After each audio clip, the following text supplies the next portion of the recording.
My love for watches started at a very young age. Watching my mother, who always dressed with a lot of jewelry, always dressed with an amazing style, just gave me something to look forward to in trying to be like her, you know. And I got my first Casio, I think when I was 10 years old, and I loved that watch. It was a Mickey Mouse Casio.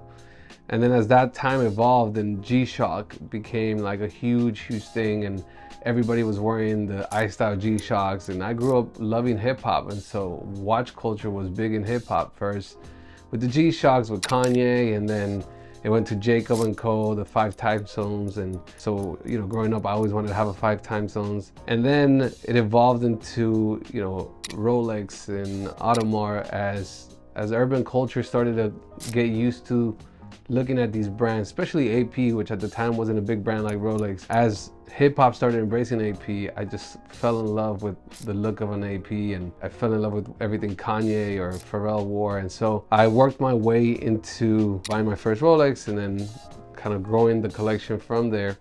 And over the years, I've always just aspired to get a watch every time something great happened in my career. So every watch I have has some sort of story aligned to a moment in my career where I could afford it, but it was meaningful for that. And then I became obsessed. Now I'm completely obsessed with watches. Like I love everything about the design.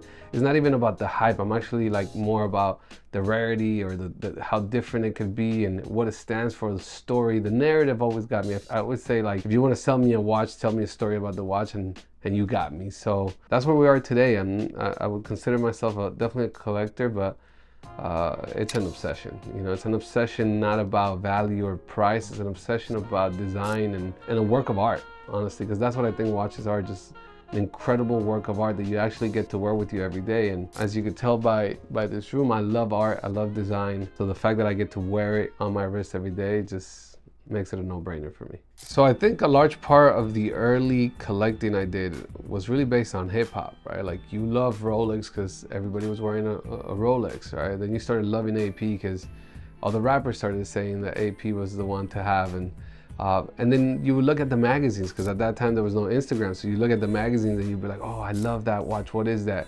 And you would start looking for that watch. And I couldn't afford any of the things that I saw my heroes wear.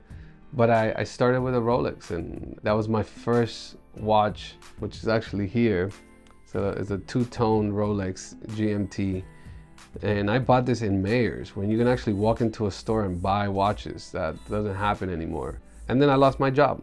And this little watch right here ruined my credit. But still have it because it's a meaningful watch, and I changed the strap, and I really enjoy wearing this watch. It reminds me of the time when it was my only watch, and I wore it every single day for every occasion, partially because at that time you wanted people to know you had a Rolex, you know, and now I just appreciate it for the beauty that it is. My current obsession and with collecting and horology as a whole really started once I was able to afford, you know, the timepieces I've always dreamed of. So I started to kind of go down the list of those watches that growing up I really wanted, and I started to buy those. And as I started to go on the hunt, because some of them were discontinued, some of them were watches that were not even popular nowadays because, you know, they were a watch from 20 years ago or 15 years ago. But that chase of having to find it, or having to call every dealer, or having to negotiate, or having to wait around to see if it would come up, that hunt gave me all the excitement I got from my career, right? The chase of something. And then I started watching YouTubes about it. I started going even deeper. I started buying books about watches, and I don't consider myself an expert. I don't know all the reference numbers and everything of so many people in the watch world, but I definitely know what I like, and when I see it, I just go for it with everything. And a lot of my timepieces have taken me, you know, months and months, or sometimes years to get. The watch that was the most difficult for me to find and then buy, I would say, had to be between my AP Perpetual calendar skeleton, this beautiful AP Clover, which there's only 28 in the world. These barely come up, so that was actually really hard to get to. And then I would say the Crash, right? Because there's not many, especially a Crash with the Paris stamp, which means you know, it was sold in the Paris store. This was really hard for me to get as well, not only because of the price, but honestly the rarity of having to find these and chasing these down. Most people that have them don't want to sell them. So I would say these three pieces were probably the hardest to acquire. The process of acquiring any rare watch is a lot of contacting dealers, a lot of making relationships with people that are willing to hunt for it, and really being patient, right? Because, you know, I think every dealer that is powerful, is already big enough, can source them. Like, they can source you a crash, but it'll take a while to find. I had to wait, I don't know, maybe 3.5 months, 4 months, which is small time considering, to get this watch and then get it serviced, get it looked at. I sent it to Cartier. It took another 6 months for Cartier to completely service it, make sure it was working perfectly. This watch I had been searching for, I don't know, years. This is the watch that Kanye and Pharrell like wore in the heyday of their careers, and I always dreamed of having this watch, but I had never seen anybody post it, and I honestly at the time didn't know so much about the websites where how you could search it, or eBay or those things, and I didn't know what it was called. And so I actually saw a dealer post it, and the moment he posted, I contacted him, told him I needed the watch, and I bought this watch.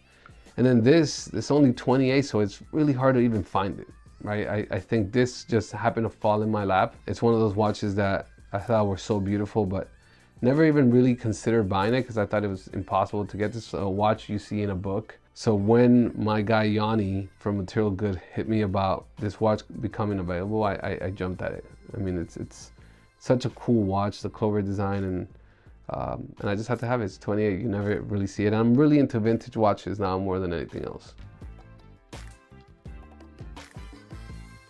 I mean, I would probably say that a lot of my, almost the other way around, a lot of the lessons I use in my personal life and career make me a really great collector, because, you know, you network, you have to have patience, you have to be obsessed and really look. So many of the same principles I use in my career and in my business, in my personal life, really apply to watch collecting, right? Like, relationships are super important. So networking is key. Being patient is key. Negotiating and knowing how to make a good deal, understanding that the other person has to make money who's selling it to you, but also not, you know, getting ripped off and getting overcharged for a watch that you can get. And also understanding the market. There's watches like this is a watch that I lost a lot of money on, because I bought it in a time when the market was in a healthy place, and I don't know, maybe a couple months later it collapsed, and I lost quite a bit of money on this watch. But thankfully it's a watch that I'm going to keep forever, that I'm going to pass on to my kids, because it was the GOAT watch that I wanted to have when I was a kid. So a lot of the same principles I use in business and in life, you have to apply to watch collecting, because you're forced to. There's no other way to get it. Even if you have all the money in the world, you still need relationships, you still need patience, you know, you still have to be obsessed about something to go get it and chase it, which is what I love about this hobby. Is that you really build a great community in talking about watches. And it's a thing that no matter what room you're in, brings up a conversation.